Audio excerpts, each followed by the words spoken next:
Welcome to the Nerd Party. Hello, I'm Matt Hansen. And I'm Batman. And welcome to the Senate floor. Let the filibustering begin. Welcome to Nerd Party.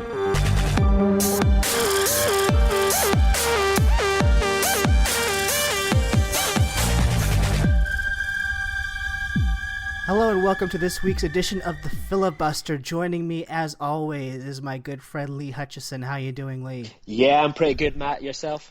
I'm doing great. This week has certainly been interesting, not the least of which is something that we're going to start the top of this show about. And, of course, we are recording this on March 26th, which means just yesterday, the worldwide release of a film that I don't know about you, but it's certainly my most anticipated film of the year. Yeah. We're, of course, talking about the release of Batman v Superman, Dawn of Justice, or if you look on the critics' ratings on Rotten Tomatoes, it might be Dawn of Just Ass. Ooh, I know, I'm snarky. It comes with that, flaming gay attitude. Of course. If you're gay and can't be a bitch, then, what are you doing?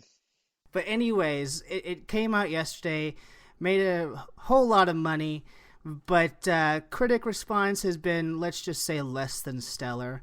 It's sitting right now at a 30% on Rotten Tomatoes, which, not gonna lie, kind of tickles my Marvel fanboy heart a little bit. But anyway, I have not seen the movie. I have no burning desire to see the movie, especially since my response to Man of Steel was that of pretty remarkable hatred. But Lee, you've not only seen the movie, you've subjected yourself to it twice. Yes, Matt, I have. I've seen it twice. I saw it on Thursday. I went to a midnight screening. We got to see Man of Steel beforehand. Oh, lucky you. I don't like Man of Steel. I've mentioned it before. But the completionist in me, I had to do the event. So a Man of Steel in IMAX at 9:15, and then at midnight we went straight into Batman v Superman, and I didn't like it. I've been pretty clear. Anyone that follows me on social media, unfortunately, my opinion and expectations of this movie have been pretty low from kind of the get-go. When I've been a big film geek as I am, I can see things going wrong or issues happening, and everything with Batman v Superman just felt rushed. Everything that I was kind of hearing, and the fact that it was moving dates, it was originally going to come out, I think, earlier last year, late last year. Yeah, and then it was supposed to be July 2015. Then they moved it to May 6th of this year, where it was going to go. It was going to go head to head with Civil War. You remember that argument? I do. Then it chickened out, and then it moved to March. And there was just so many things that I wasn't being convinced by.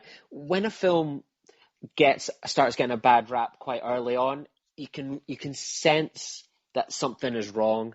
That when a film is always on the defense and without even being released yet, it's always kind of competing to do well, to be accepted. I think having the effect of Man of Steel not being universally popular, to be kind, was going against it quite early on. Not to mention the fact that, when this was first announced way back in July 2013 at the Comic-Con in San Diego that year. And it was just after Man of Steel had come out and not done incredibly well. I mean, it did make money, but not the money they hoped, and certainly not the reception they hoped for. No. And they announced this title, and I'm like, this sounds like a bad idea from the start. You're going to jump immediately from a Superman sequel into Batman v Superman. Yeah. That alone was bad. And then later that year when they said, and Wonder Woman's going to be in it, and Aquaman's going to, and basically shoving the whole Justice League into it. I'm like, there's no way that this can't be a train wreck. Yeah, the two things for me that really set off the alarm bells was, firstly, this was announced pretty much a year and a month maybe after we just finished the Christopher Nolan Dark Knight trilogy. And anyone that knows me, you're the Marvel fanboy. I really enjoy most of the Marvel movies, but Batman's my guy. I love Batman. Any Batman movie is always an event for me. I'm excited about it. And that kind of felt it was too soon afterwards. That that we still had this we had this incredible trilogy, and it was something that was still breathing, living, and it was still being shown here in cinemas quite frequently.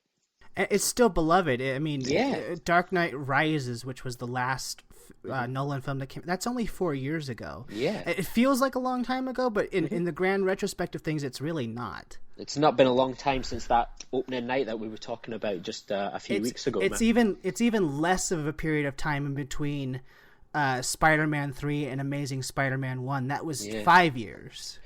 Another thing that kind of flared up for me was I'd seen Man of Steel opening day and I didn't like it.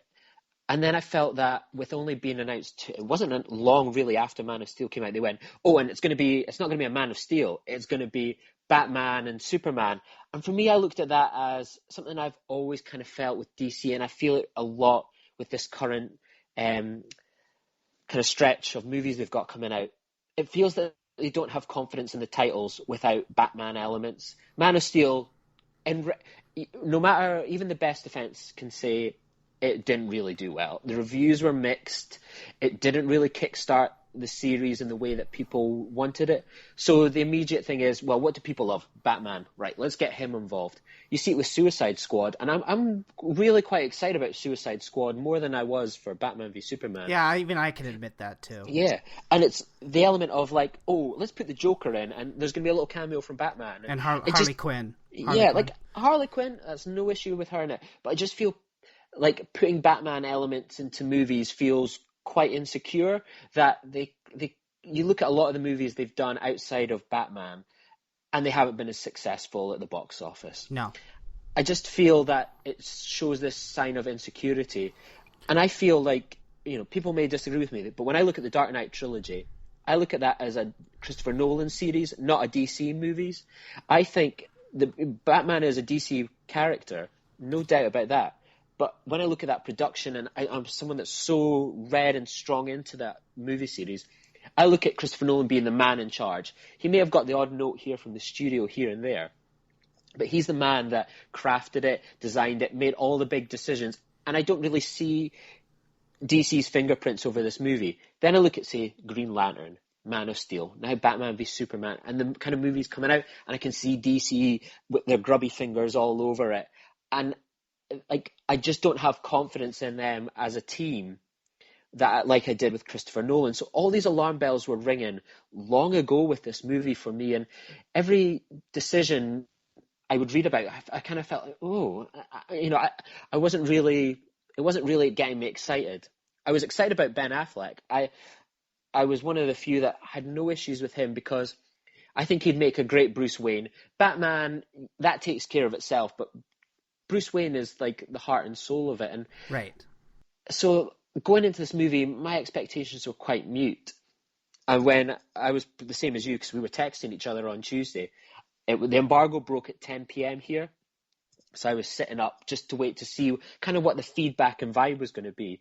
And then my timeline exploded at 10 o'clock with all these reviews. And I was quite shocked by how negative they were. I thought, okay, the film's not going to be that great. It's going to be all right, I'm sure. Some of the trailer stuff really quite appealed to me. Fine with Ben Affleck. There was a lot of elements that I thought it could still be a good movie. I'm not expecting greatness, but I think it'll be good. But then those reviews were, quite savage. Not only were they negative, the word that kept coming up, and I'm sorry, DC fans, it's a word that that sticks in my mind, especially when it comes to Zack Snyder, was incompetent. All those reviews said it was an incompetent film. But even then, still going into it, I wasn't willing to write the movie necessarily off. I was thinking, this isn't going to be great. But you know what? It's got Batman in it. That's still going to be enough. There'll be enough elements to make it a decent enough watch. I don't think it's going to be anywhere close to Dark Knight kind of level of excitement that it would generate me. But I'm still going to enjoy it more than, say, Man of Steel. So we went to see the double bill, and it was almost an alarm bell because it wasn't a sellout. There was still some empty seats, which is quite surprising for a midnight release. Usually your Star Wars, your Batmans, James Bonds, all these things, everyone's there, the IMAX, bang on midnight. There's still some empty seats, so things like that, I'm like, So we watched Man of Steel, and it was as boring as ever. So then we got into Batman v Superman, and just I'm going to avoid the spoilers here. Me and Matt had a chat, and we're going to keep it quite broad. We might touch upon a few points, but the ending is not going to be spoiled. We're not going to do a trailer job. No, on it's only been out for a day, so we'll be exactly. blind. And so don't worry about us spoiling it, and we'll do our best to respect those that haven't seen it. I know Matt's not seen it, so alarm bells went off quite quickly for me watching the film. At the first 5 minutes is the story of Bruce Wayne. We see Bruce Wayne's parents killed. We see Bruce Wayne fall down the mine shaft and encounter the bats. We've seen that all before. Again. And I didn't have an issue with that because, yeah, it's kickstarting the new DC universe. If they spend 2 minutes on it, just saying this is Batman, as a completionist, it's not a problem. But this sounds really weird, but it felt really quite poorly thought out. There was some really interesting visuals showing Batman's parents being killed, Batman falling down the shaft, but they had opening titles over it. Mm-hmm. So when you're seeing a gun held up to Martha Wayne, you see music by Hans Zimmer and Junkie XL. It's quite similar to when you watch a TV series and you see guest stars this week and executive producer, and it looks really televisual. And it's quite distracting from when you've got some nice imagery with Batman and you're seeing his parents killed and you're seeing in the corner, produced by Deborah Snyder. And it's like, oh, this is a bit odd. Right. So a part of the movie I was quite excited about and I thought was a really amazing visual image in the trailer is seeing Bruce Wayne going into that smoke from the towers collapsing. The end of Man of Steel from his perspective, yeah. And I watched that and I thought, it was pretty much the trailer. And I was like, oh, yeah, I've kind of seen this already. So that impact was not present. And I was quite excited about this moment. I was real interested. I thought it was quite an interesting idea. And apart from a few sort of images and a few seconds here and there, I was like, oh, I've seen this in the trailer. Okay. So that moment was robbed from me straight away. So when you're kind of in that moment where you start off with a big moment like this and you go, I've seen this played out already, that's not a good sign on an opening night. I think the first 50-odd minutes is really quite poor. There's so many ideas started, and none of them really kind of amount to anything. Characters you think are going to have a big role kind of come along and then just drop out. There's a plot that starts in Africa that is pretty pointless. Yeah, can I just interrupt you for a second? Yeah. One of the things I keep reading from the reviews and some of the fan response has been that the editing in this film, when it comes to storytelling, is awful in the sense that it just jumps from point to point to point with seemingly no connective tissue. Yeah. Is that accurate? It's very tenuous at best. It's hard to get into it without spoilers, but right. It's really everything's quite loose.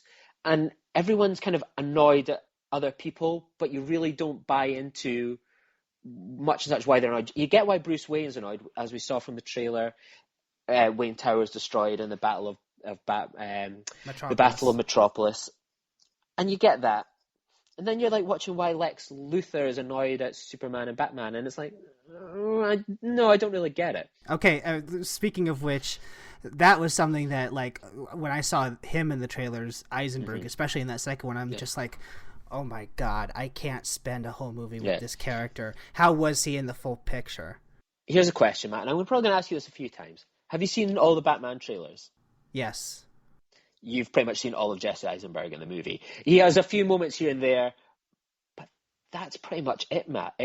There's a lot of moments like that where I might have been like, I'm a bit surprised by his performance here. I didn't have any much in the way of issues. I think he comes across as quite irritating, and it's almost, I can't tell if it's being meta, laughing at its own joke, or it's sneering at itself.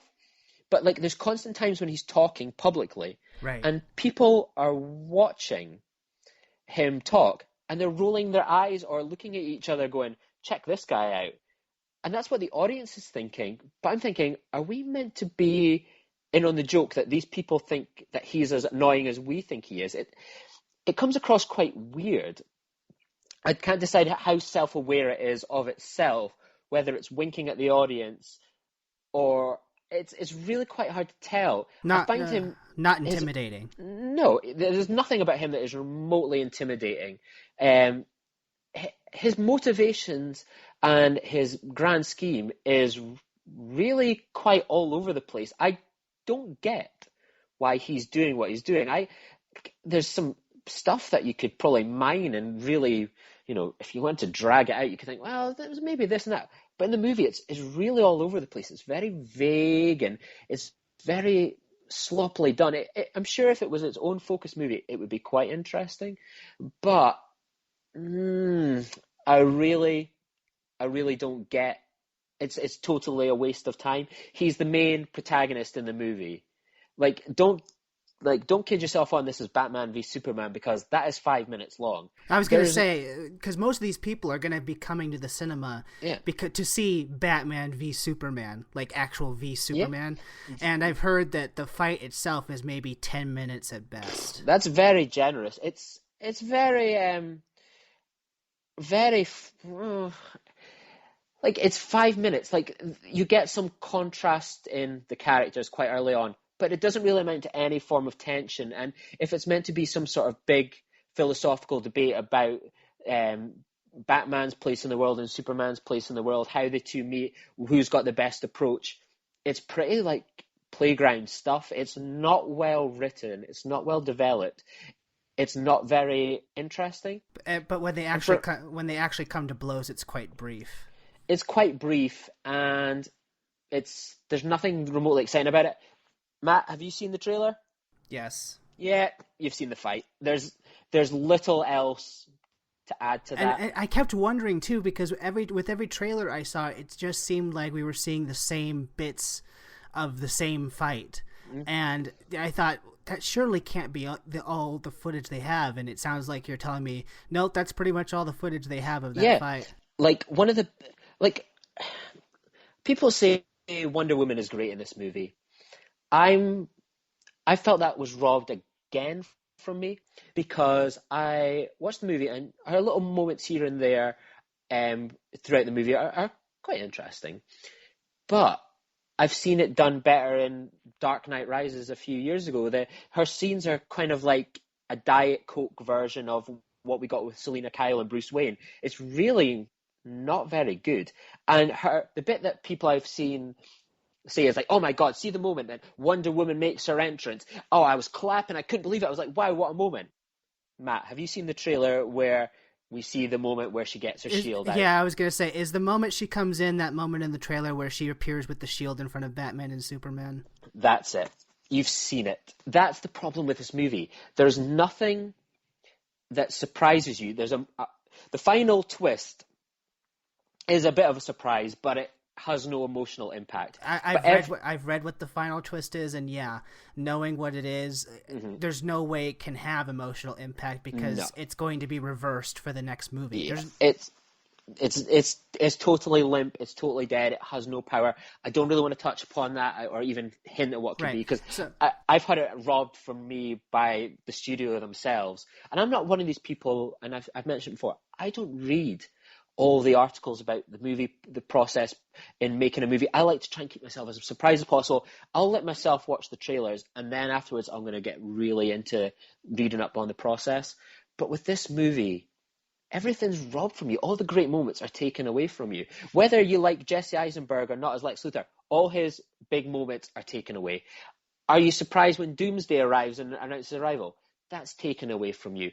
Bruce Wayne being an amazing hero and going into a dust cloud, invoking some really powerful 9/11 imagery, that's taken from you. I've got a question about something that wasn't taken from you necessarily, but I've heard things about. Now, one of the purposes of this movie, and why it's got that subtitle Dawn of Justice, is because one of the things that we didn't know yet is how they were going to fit the other Justice League members into this film and do the world building. And from what I've heard, and I wanted to check with you, last year people really got on Age of Ultron's case for doing the side stories with Thor and trying to set up future films, and people were really annoyed by that.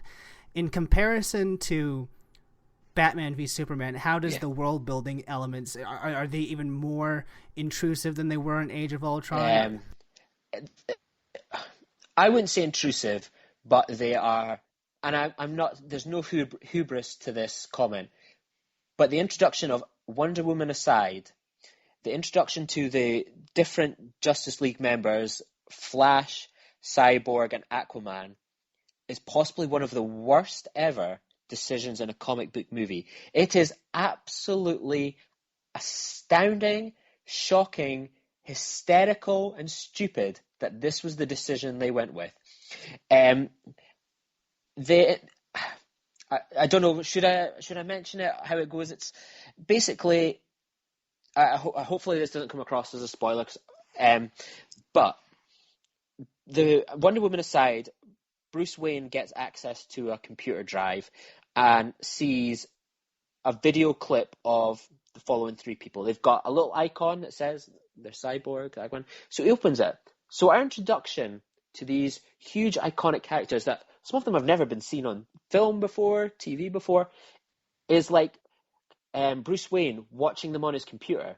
It's almost like me watching a YouTube video, and that's me going, "Oh wow, look at this! Is this Luke Skywalker?" Like if that was how I watched Star Wars for the first time. So they don't even figure into the plot. He's just literally watching them on a computer. Flash gets a small cameo, a little bit early, quite early in the film, but these three, when you get to see their real powers, is Bruce Wayne watching the TV, watching his computer. It's almost like, when you get those YouTube reaction videos. Yes. It's as if someone's went, here's a viral video footage of Cyborg, Aquaman, and Flash.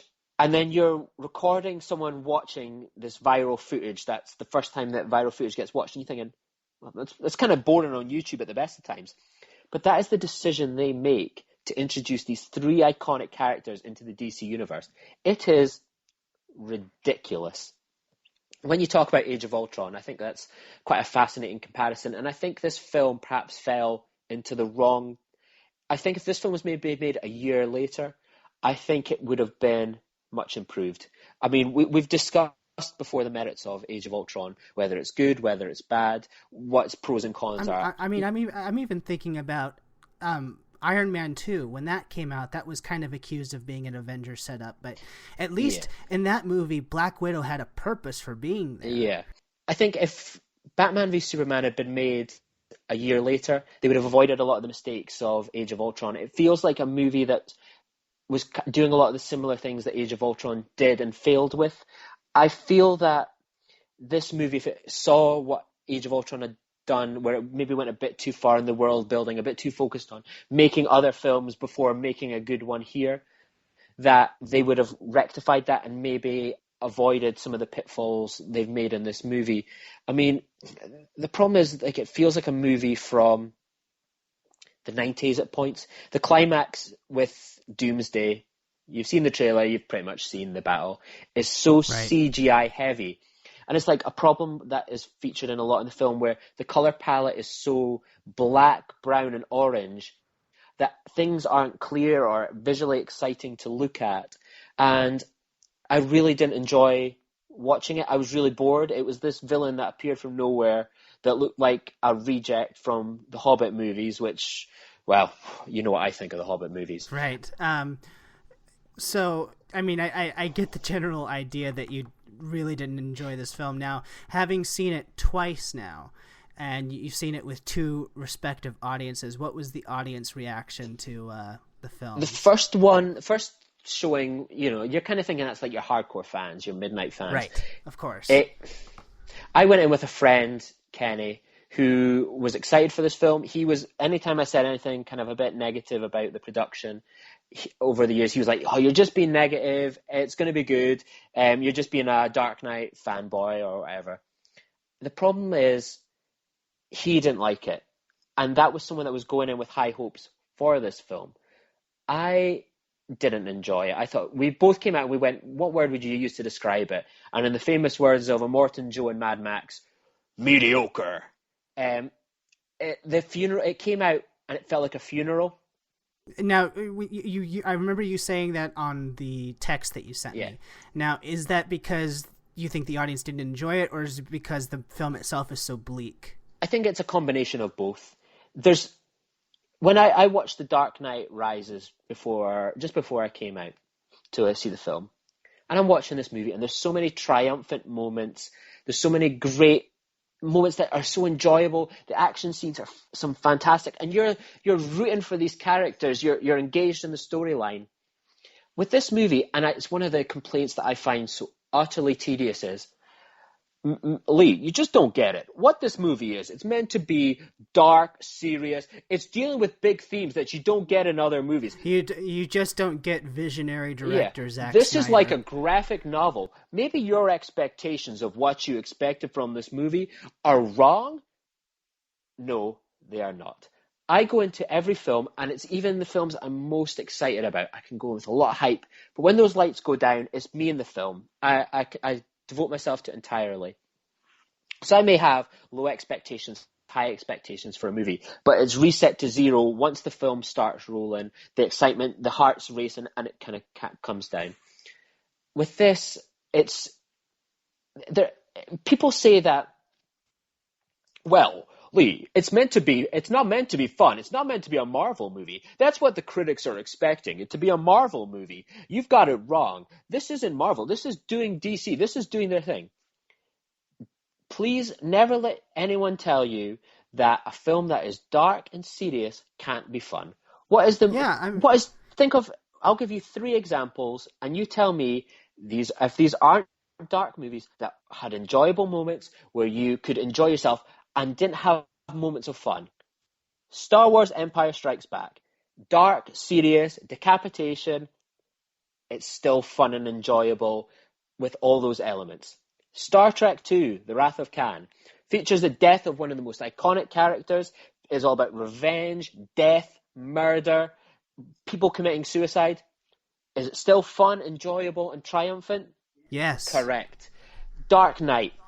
I was going to say, you don't even need to go that far back. Nolan's films, I may not be like the fanboy that you are of them, but I remember watching those films and having moments of levity. Yeah, like people say Christopher Nolan movies are serious. They have some great humorous moments in it. It's little moments that when you watch The Dark Knight, some of the Joker's lines are quite funny. Even think of like The Dark Knight Rises. When Morgan Freeman, Michael Caine. You need people like that to balance out. See if it's like, I don't know if you get it in America. Now I heard Jeremy Irons was kind of that in this. Jeremy Irons was very good. He doesn't appear in it very often, but I loved whenever I saw him. I like Jeremy Irons. I always hold a spot into him for Die Hard with a Vengeance.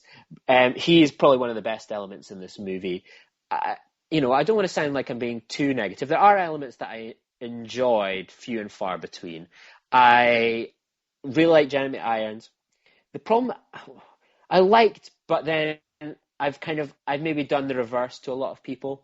I was quite keen on the idea of Ben Affleck as Bruce Wayne. I think it was still a good decision, but when I'm watching that movie, I'm thinking, that's Ben Affleck. That's Ben Affleck in the Batmobile. That's Ben Affleck talking to Alfred. That's Ben Affleck fighting Superman. It's with him being such a well-known face, unlike Henry Cavill. You watch these characters from Wonder Woman to Flash and all that, and you can put your thing on it, going, these are these characters. This is what this character looks like. With that, because Ben Affleck is so well known to people for decades now, even with he's wearing a mask, because there is a lot of Bruce Wayne in this movie, more than a lot of movies, Batman movies. You're looking at it going, that's Bruce Wayne, and it's a barrier. And as much as I was enjoying it, I was thinking, it's just Ben Affleck. That's Ben Affleck doing these things. So that barrier there, I think in retrospect, I said it at the time that it was a great decision to cast Ben Affleck. In retrospect, perhaps it was maybe best going in line with Henry Cavill and co. and maybe doing an unknown. That's kind of what, because I hate to keep bringing up the comparison, but the Marvel films, I mean, they're not unknown actors, but they weren't names except for Downey, but he hadn't been in a movie in years. People forget what he was like, and like he was pretty much an Ally McBeal in the odd movie here and there. But he was he was more famous for his drug run-ins, and he was kind of a burnout. And I dare say maybe the most famous, well-known face of any of the heroes was maybe Paul Rudd, but even Paul Rudd plays everyman. Yeah, like that's the problem with this movie. Like, and that was the one thing I didn't expect to come out of the movie thinking like, oh man, that's Ben Affleck, and it was very difficult. And I think Ben Affleck is perfectly fine and really good in this film, but it's Ben Affleck, and I can't look at him as Batman yet. He's still, unlike say Michael Keaton, Christian Bale, even Val Kilmer. I could look at them and think Batman. Does he suffer from the same problem that George Clooney did, where it's not Batman, it's George Clooney. We're looking at George Clooney, yeah, right? And I feel a bit, and it feels unfair to compare him to George Clooney, who was atrocious in that movie. But right. The problem, but I'm talking about the recognition factor. Like he's too well known, and it doesn't work. Like Henry Cavill is better in this thing. He's given a little bit more, but he's so like he's not the boyhood scout that he should be. He goes around and says things like consider this mercy, and you've been warned, and it's really quite dark stuff. He's really quite enjoyable, and he has some great lines as Clark Kent. But as Superman, and it's not like I thought when I was seeing some of these lines in the trailers, I was thinking, oh man, he must be under Krypton control or kryptonite control to be acting like this and saying this. And it's like, why is he being such a douche? I just don't feel that the writers had a really good grasp of the characters, or they were scared to embrace the themes that make these characters so popular. Like everything is so. I always think of Red Letter Media, and like I think if I had to compare this to a non-comic book movie, I'd compare it to Star Trek Nemesis. And Red Letter Media made this really good review after Star Trek Nemesis. Star Trek Next Generation is a TV series where it's all about fun, family, and enjoyment. And he went after this movie, goes, when did Star Trek become so dark, depressing, violent, and negative? Star Trek Next Generation was something that you watched with the family. This is a film that has impalement, people like committing suicide, bombings.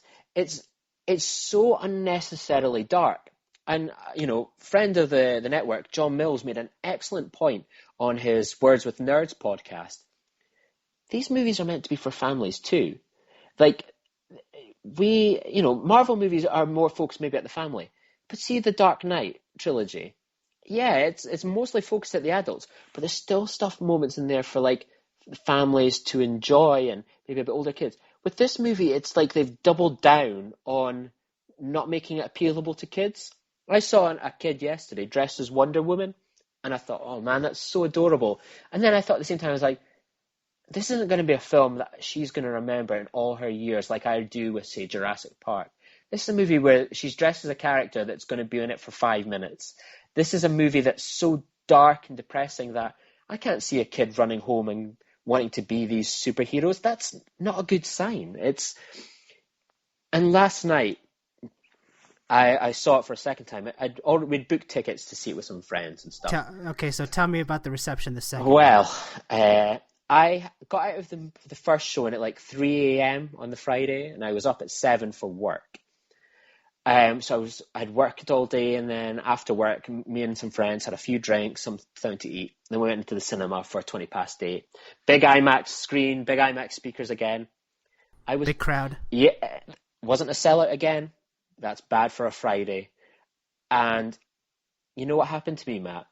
And it wasn't really down to the film as such. Maybe it was a bit. I actually fell asleep. My friend and listener of the podcast, Jamie Mackay, gave me a wee nod. He went, have you been sleeping? It wasn't really nothing to do with the film. I was just so tired. I had so little sleep from the night before, and I was sitting in a dark room.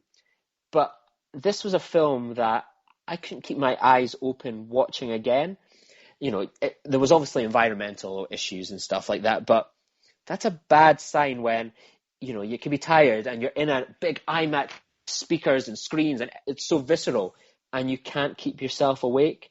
Like, that's pretty damning. So I turned to my friend Jamie and I was like, man, I can't keep myself awake. I'm really tired. I just need to go home and sleep. So I just got up halfway through and went home. So that was my second experience of Batman v Superman. I fell asleep. Oh my God.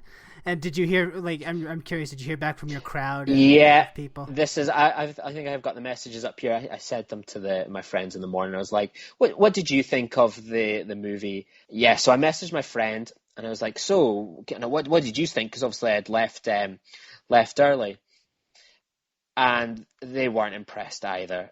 It's just, yeah, there's some decent parts. I think it was more things that annoyed me, and could have been better. Missed a chance with forcing so much in. I thought some was all right, some was nonsense. It wasn't really Batman v Superman. I like Jeremy Irons. It's just people come out of it, and I think there's elements that they like. Ben Affleck, but no one comes out of that going, "Man, I cannot wait for the Justice League. Oh man, these guys are going to be amazing." I think very few people are going to come out of this movie excited about the future of the movies or optimistic, unless there's a change of director. I think this film's in trouble. I'm sure it'll make a hell of a lot of money, but I can see it having the same problem that this movie's had. It's a 2-part Justice League movie.